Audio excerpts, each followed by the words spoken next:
Ya, inilah pemirsa dua saudara pakar hukum dari Fakultas. Kami. Bagaimana kunjungan Anda hari ini? Lumayan hebat perjuangan. Hebat perjuangan kami. Ap- apa ilmu yang bisa Anda ambil dari kunjungan hari ini? Cukup banyak ilmunya tentang penyimpanan. Salah satunya? Salah satunya bagaimana kita cara mengatur beras dan bagaimana mencegah hama yang ada di gudang. Betul sekali. Kalau menurut Anda, bisa Anda tambahkan sedikit? Bisa, saya udah kurasa tadi gulanya manis. Manis. Manis sekali gulanya. Adakah momen-momen yang paling Anda suka di? Ada sekali. Kita bukan sama abang kita. Siapa nama abang? Jangan lupa pula.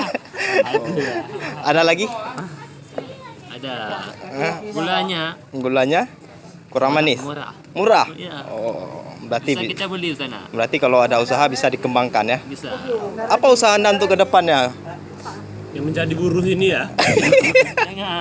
Jangan. Oh bukan. Bukan. Jadi anak-anak yang kedua yang mengatur. Oh, yang mengatur.